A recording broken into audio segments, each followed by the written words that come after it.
Bonjour, chers étudiants. Si le caractère x a une moyenne de 2 et le caractère y est sous la forme y est égal à 2x plus 4, alors quelle pourra être la moyenne de y? Donc j'active la formule suivante. Donc j'ai x bar est égal à 2. Je sais que la moyenne arithmétique, on peut la multiplier, on peut l'additionner avec des réels. Donc 2 fois x bar plus 4 est égal à 8, donc la bonne réponse est 8.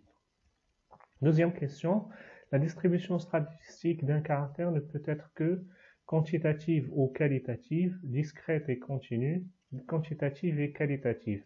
Il ne peut pas être deux choses à la fois, donc soit elle est quantitative, numérique, soit elle est qualitative, non numérique. Donc voilà, la bonne réponse c'est quantitative ou qualitative.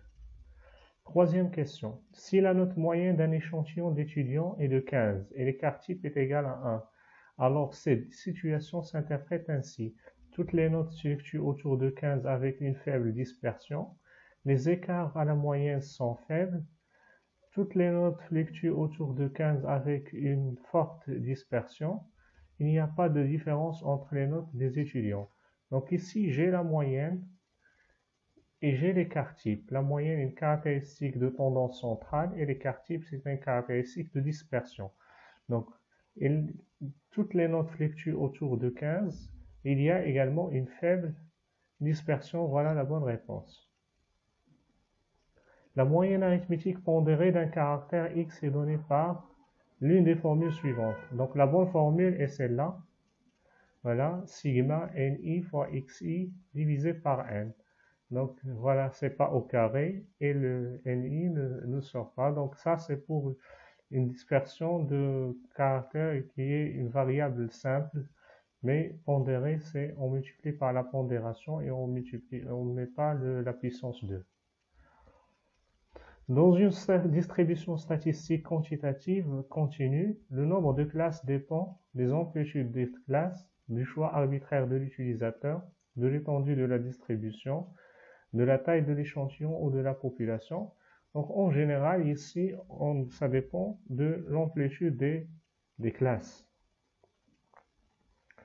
Sixième question. Si l'écart type d'une variable statistique il est nul, cela veut dire quoi? Est-ce que c'est toutes les modalités des variables sont confondues? Tous les écarts par rapport à la médiane sont tous nuls? Les écarts entre les modalités sont négligeables. Donc, il y a une différence par rapport à la médiane et la moyenne. Donc, l'écart typique se calcule par rapport à la moyenne. Donc, et tous les écarts de la modalité ne sont pas négligeables, mais ils sont nuls. Donc, voilà toutes les modalités de la variable qui sont confondues. Voilà la bonne réponse. Septième question. Le troisième quartile est confondu avec le 75e centile, la médiane, troisième centile, troisième quintile, voilà, quintile, etc. Donc, il était mal écrite. Et d'ailleurs, ce n'est pas la bonne réponse. Donc, la bonne réponse, c'est la première, 75e centile. Parce que c'est le troisième quartile, sachant que chaque quartile, il y a 25%, donc soit 25 centiles. Ce n'est pas la médiane, parce que la médiane, c'est, voilà, c'est ça, oui, c'est 50%. 50e centile, c'est la moitié de la distribution statistique. Un individu statistique d'une population peut avoir vis-à-vis d'un caractère une modalité et une seule, toutes les modalités du caractère à la fois, donc au maximum deux modalités à la fois, donc il ne peut pas avoir toutes, il ne peut pas avoir deux, il peut avoir une et une seule, voilà la bonne réponse. La médiane est repérée par l'effectif cumulé croissant décroissant de n sur 2, cumulé croissant de 3n sur 4, fréquence cumulée décroissante de 0,5, fréquence cumulée croissante de 0,5. Donc d'ailleurs, on le fait par les croissants. Décroissant, c'est faux. Donc voilà, si c'était croissant n sur 2, ça aurait pu être juste, mais décroissant, c'est faux. Et 3, 4 sur 3n sur 4, ça, ce n'est pas la moitié, donc par la suite, donc la moitié de la distribution, c'est la médiane. Donc décroissante, c'est faux, mais croissante de 0,5, c'est la moitié, oui, c'est la fréquence cumulée croissante, voilà la bonne réponse.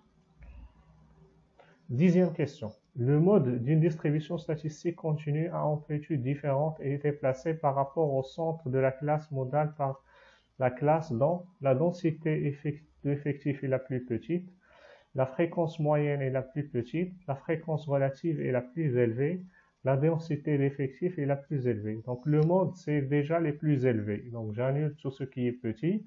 Donc soit c'est la fréquence relative, soit la densité effective. Donc la bonne réponse est celle de la densité d'effectif qui est la plus élevée. 11e question. La moyenne arithmétique d'une série statistique en termes de fréquence est donnée par la première, la deuxième ou la troisième formule. La bonne réponse, c'est la première formule, c'est FI sigma FI fois XI. 12e question. Le calcul de la médiane par la méthode d'interpolation linéaire est nécessaire dans le cas où le caractère qualitatif continu, caractère est qualitatif discret, caractère est quantitatif continu. Donc j'annule ce qui est qualitatif, donc ça reste quantitatif, discret ou continu. Donc la bonne réponse, donc par la méthode d'interpolation linéaire, c'est le caractère quantitatif continu. Le caractère qualitatif se prête au calcul des statistiques de position seulement, statistiques de dispersion seulement, fréquence relative seulement, statistiques de position et de dispersion sans exception. Donc, puisque le caractère est qualitatif, c'est la fréquence relative seulement. 14e question. Si on augmente toutes les notes d'une série statistique de 2 points, alors la note moyenne, donc puisqu'on augmente l'ensemble par 2 points, ce qui va rester inchangé, ce n'est pas la moyenne, c'est l'écart type. Mais la moyenne va se déplacer et il va augmenter de 2 points également. 15e question. L'étendue mesure faiblement la dispersion, car il ne tient pas compte de toutes les observations de la série. La première réponse est fausse, parce qu'il tient en compte toutes les observations de la série. Il ne tient pas compte de la valeur extrême de la série statistique. Il tient en compte toutes les valeurs, donc par la suite, il tient en compte les valeurs extrêmes. Donc c'est faux. Il est sensible aux valeurs extrêmes de la série statistique. Oui, il est sensible à aux valeurs extrêmes, et ce n'est pas parce qu'il est facile à calculer. C'est vrai qu'il est facile à calculer, mais il est également sensible aux valeurs extrêmes, donc qui est la bonne réponse. La moyenne arithmétique maintenant, elle est sensible aux valeurs extrêmes de la distribution statistique, aux valeurs intermédiaires de la distribution statistique, aux valeurs manquantes ou bien aux valeurs milieu. Donc voilà, la bonne réponse, c'est elle est également sensible aux valeurs extrêmes de la distribution statistique.